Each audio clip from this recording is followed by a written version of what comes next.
Assalamualaikum warahmatullahi wabarakatuh. Perkenalkan, nama saya Adi Nusantara, HKI kelas 4D, NIM 212121119. Di sini saya akan menjelaskan sedikit tentang karya penafsiran Buya Hamka yang berjudul Tafsir Al-Azhar. Buya Hamka adalah seorang ulama terkenal dari Indonesia yang terkenal dengan karya-karyanya di bidang tafsir Al-Quran. Dalam tafsirnya karya Buya Hamka terdapat penafsiran mengenai ayat kemajemukan dalam Al-Quran.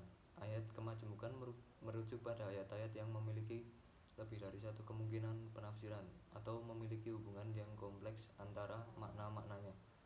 Buya Hamka berpendapat bahwa keberagaman penafsiran dalam ayat-ayat kemajemukan merupakan sebuah nikmat dari Allah SWT yang memungkinkan manusia untuk mengembangkan pemahaman mereka terhadap Al-Quran.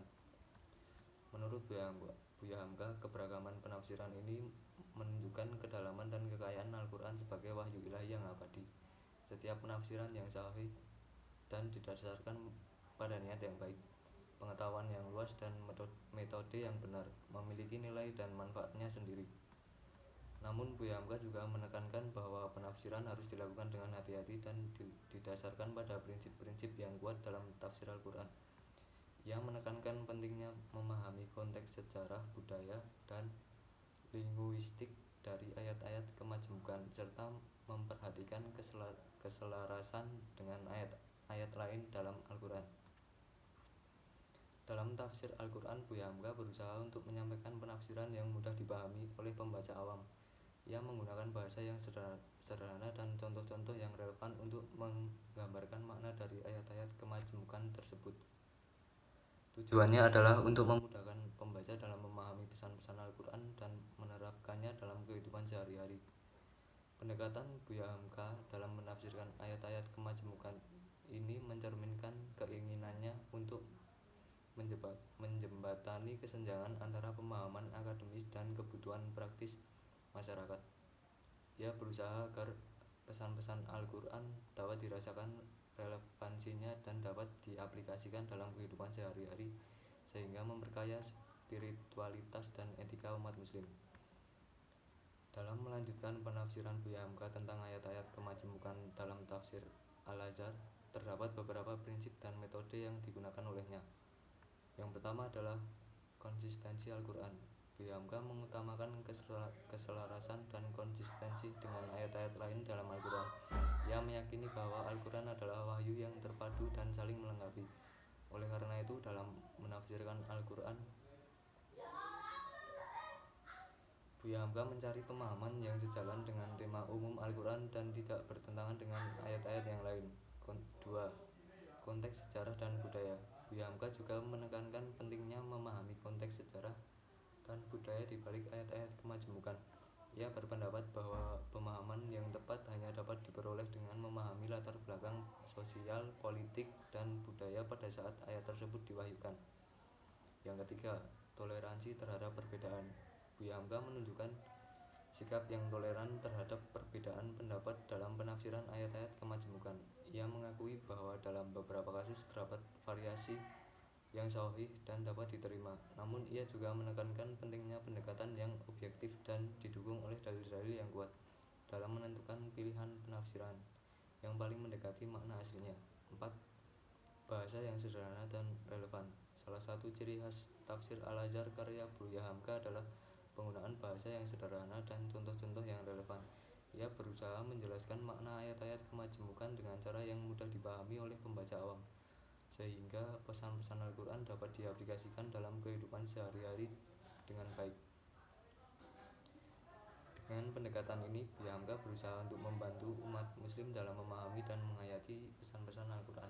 Ia menginginkan agar Al-Quran menjadi sumber inspirasi pedoman yang praktis dalam menjalani kehidupan sebagai seorang muslim.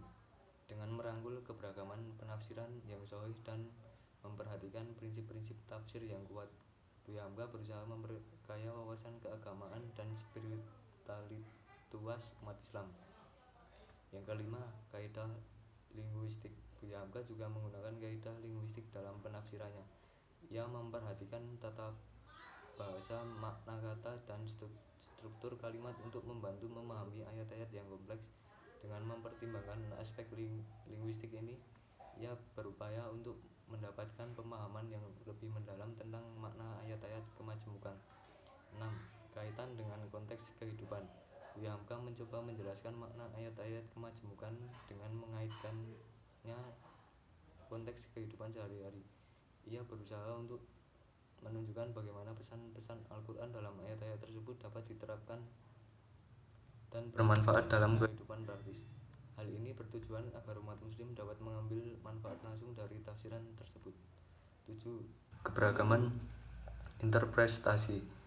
Buya Hamka menerima adanya variasi interpretasi dalam memahami ayat-ayat kemajemukan. Ia mengakui bahwa penafsiran dalam bervariasi tergantung pada perspektif dan pengetahuan individu.